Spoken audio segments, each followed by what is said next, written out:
Gastonia also reaching out to the public. This after video shows a suspect destroying a case at a Kohl's jewelry section. Officers say that person took off with $80,000 worth of jewelry. Detectives also say he attacked an employee and they want him off the streets before he tries something like this again. WCNC Charlotte's Colin Mayfield has the surveillance video and what police want you to look out for in this video. Colin? Yeah, guys, really shocking to watch. January 17th, right around 5 p.m., Gastonia detectives say a man walked into this Kohl's here with a plan to steal as much as he could using the two weapons he had to try and get away. Police say he has a preference for violence, and that's why they want him off the streets. This was not a crime of opportunity. He knew what he wanted, and he was not going to be deterred. Video seen here from the Kohl's store on the 17th shows a man walk in and head to the jewelry counter. Gastonia police say that's where the armed robbery started. He was in the store for quite a while, and he was at the jewelry counter for quite a while looking at all the jewelry, and there was nobody else around him. According to police, he centers his focus on wedding rings and other high-end accessories, and before you know it, police say he uses the hammer that he brought with him to grab $80,000 in jewelry. He realized that there were no employees around, nobody else around. You can watch the video. He pulls out a hammer and began smashing the display case. The commotion draws the attention of a female employee. He stops grabbing jewelry to spray that employee with pepper spray. Thankfully, though, she's not seriously injured. He then went back to stealing the rings, and out the door he went. The police realize the suspect is wearing a mask, but they hope someone will recognize his movements, the way he walks, or notices an article of his clothing. If he's not caught, police believe the level of violence seen here could escalate. Our fear is what will Americans do? Because we have to hold these people accountable. Not the criminal. They already held accountable by going to jail if they get caught. Well, I'm talking about these companies, such as this place right here, Kohl's.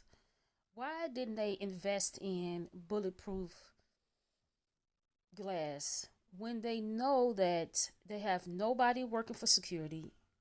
They have not enough employees.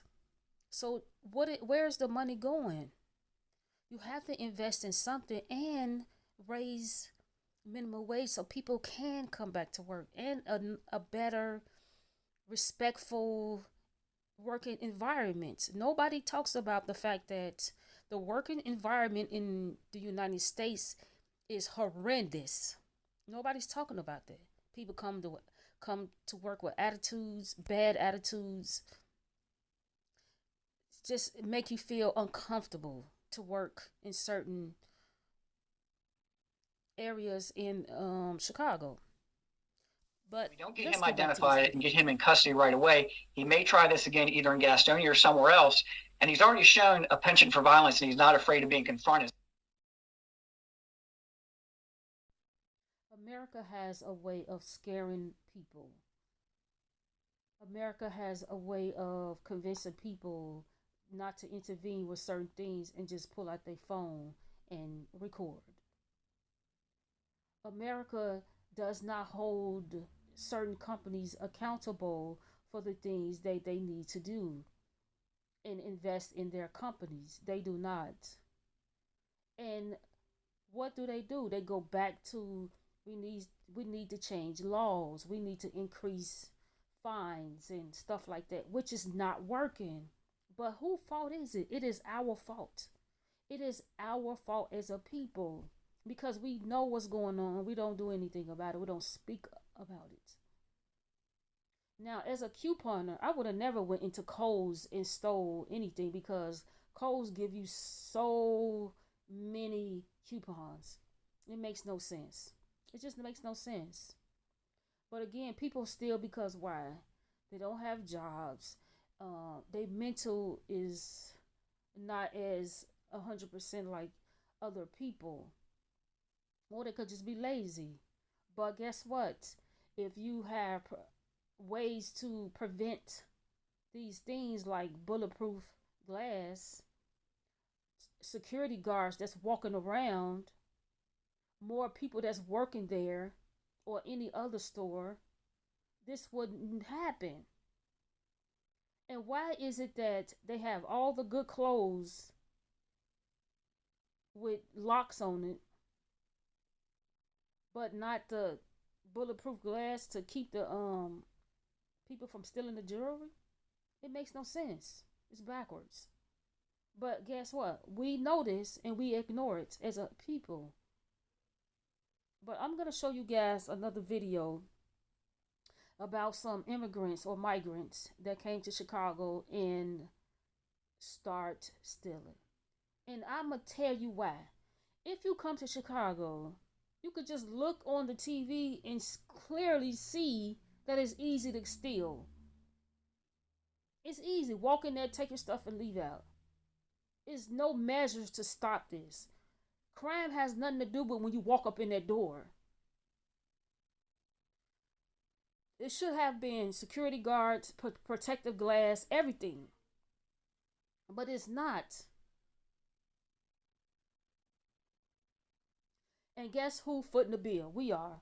We steady complaining about this is high. This I can't buy this. I'm stressed out. But look at what we are doing as Americans. We ignore what we see. And it is hurting the people. But I want you guys to check out this video. And look at the migrants doing what they do when they come to America. Over the past, really, few weeks. Thanks for joining us at 9. I'm Dawn Hasbrook. And I'm Anthony Ponce. 2 days in a row, groups of Venezuelan migrants were charged with burglaries in DuPage County. Casey Cronus is live in Oak Brook tonight. Casey.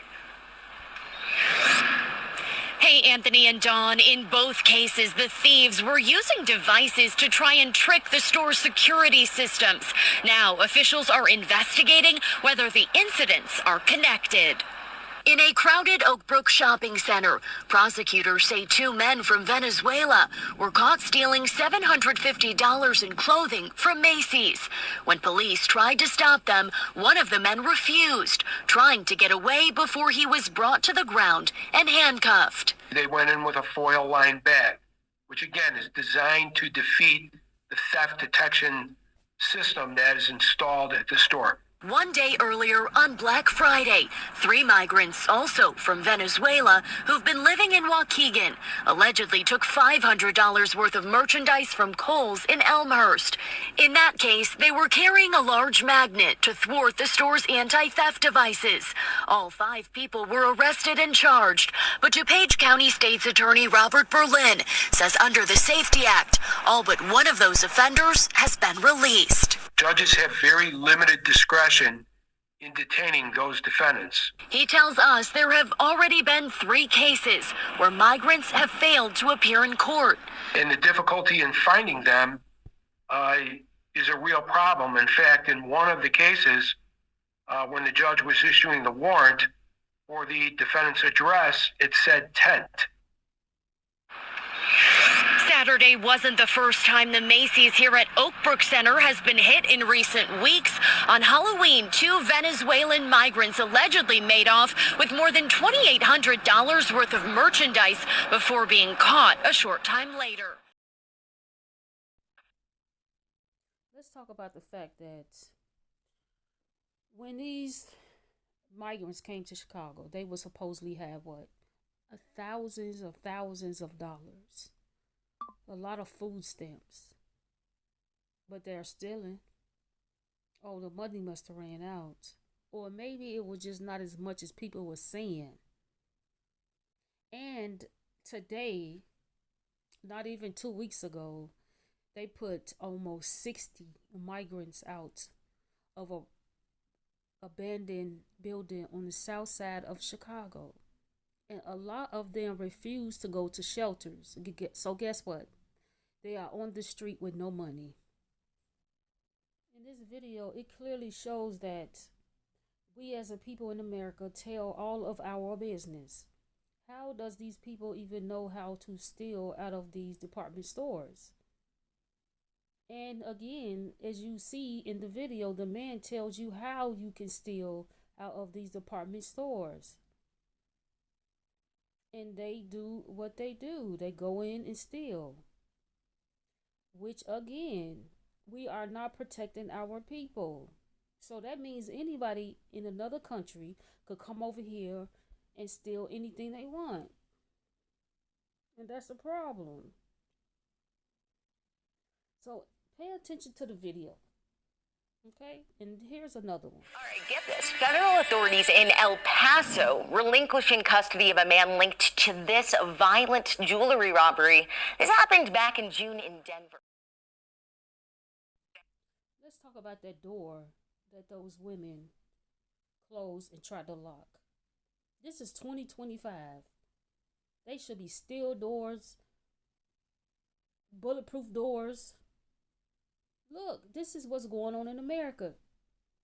And that's why other countries look down upon us. You telling me now in 2025 you can't find a better door to keep these people safe? Let's finish the video. And why isn't that door locked? Do you see how many customers in there? Why isn't the door locked? At some point in 2025, some of these doors need to be locked when there's so many people that is in the store. And it should be that way. Venezuelan gang. They do report Homeland Security officials turned over the suspect, Gene Torres Roman, to the Denver County Sheriff's Office. The brutal robbery caught on video shows several young men pulling guns, even pistol whipping 2 women. So a few days after El Paso SWAT officers took several people into custody, happened at a motel, and reportedly Torres was there. It's not clear what the status of the other people taken into custody are either.